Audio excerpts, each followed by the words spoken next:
बिना बोलने हमार दुगो बहन खड़ा हो गई।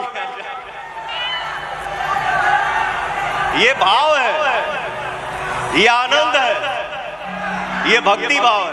दिल से प्रणाम आप सभी को, आप सभी माता बहन को दिल से प्रणाम। बरसे सावन के पानी चुआ था तब भीजा तानी मड़ई के घर सैया जाइब नई हार छोड़ के देव घर।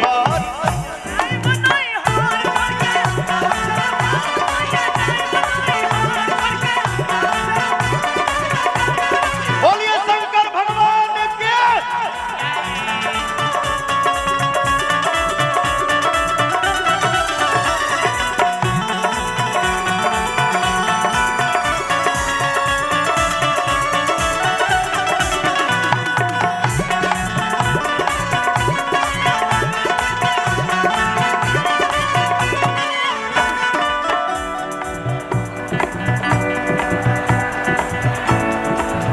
हर सब के दिले अपने,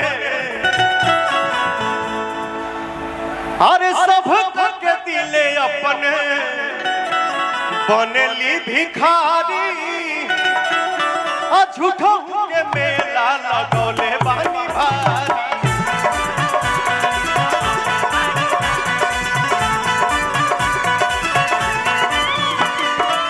सब के दिला अपने बनिले भिखारी।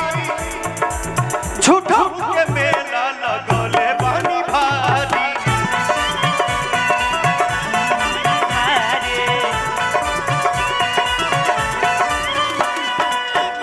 हत धुइया रमावतानी जिंदगी बितावतानी। धुइया रमावतानी जिंदगी बितावतानी। अब बैठ के पत्थर सैया जाई नई हार छोड़ के देव घर सैया जाई नई हार छोड़ के देव घर सैया जाई नई हार।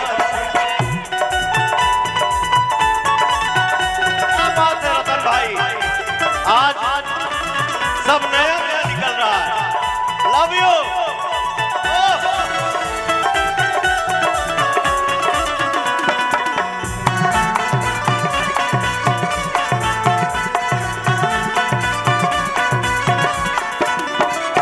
सोना के घर सारा दान कोई दिहानी।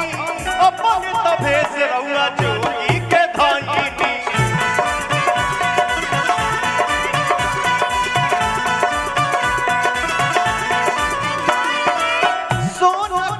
सारा दान कई देनी अपन तभैनी रहुआ जोगी के धैनी।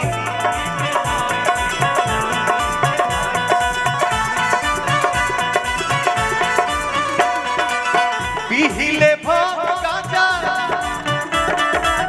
पाइले कौन मजा। ए सैया होवे जहर सैया जाइब नई हार छोड़ के। ए राजा जाइब नई हार छोड़ के राउर देव घर सैया जाइब नई हार छोड़ के। राउर देव घर सैया जाइब नई हार सैया जाइब नई हार। राउर देव घर सैया जाइब नई हार।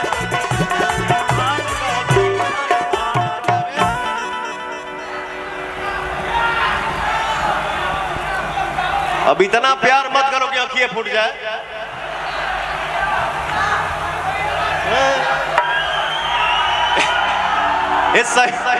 अरे ये पुदीना का मंच नहीं है। हम लोग धाम में खड़े हैं, भक्ति भाव में हैं। हम सब कांवरिया बन के आज यहाँ आए हुए हैं दर्शन करने के लिए। भजन भाव में रहो। ये सैया जाइब नई हार देव घर सैया जाइब नई हार।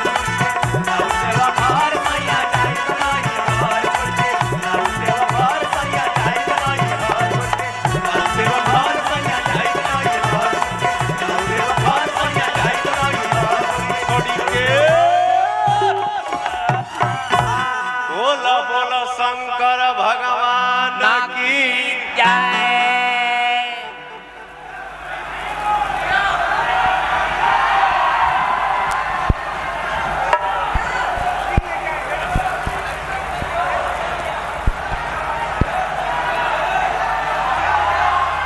ए रुको रुको रुको रुको, ए भैया ए हाई रिंग मरद के पहने वाला हरे ये हमारा खातिर लाइल बड़े कि अपना गर्लफ्रेंड खातिर बनौले बड़े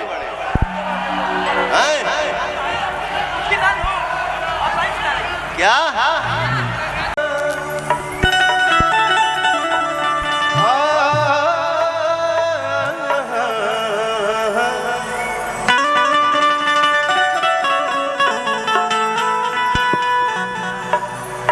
वही है जो बोला।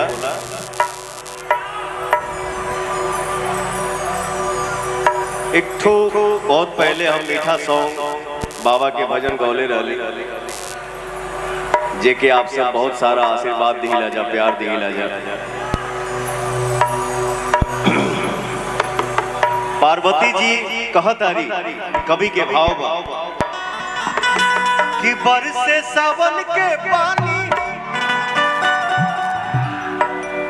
अछुअता तभी जतानी,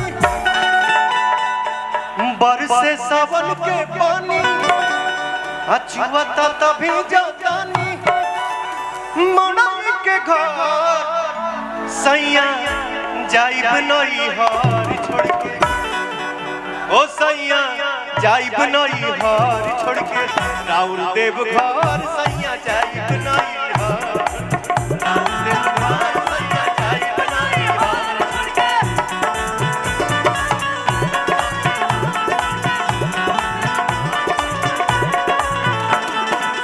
बरसे सावन के पानी जुआता तभी जतानी,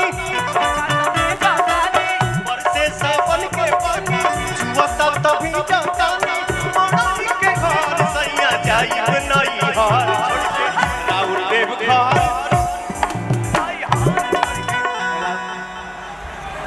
जेकर हमनी के भजन गावत आनी जा, जब वह तांडव कर चुकल बाड़े, वो नृत्य कर चुकल बाड़े, तो हम आप थोड़ा हिल लिए तो कौन सा गुनाह हो गया? का हो भैया?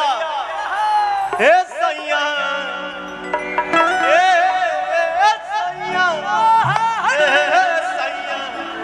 जाइब नई हार छोड़ के, राउर देव घर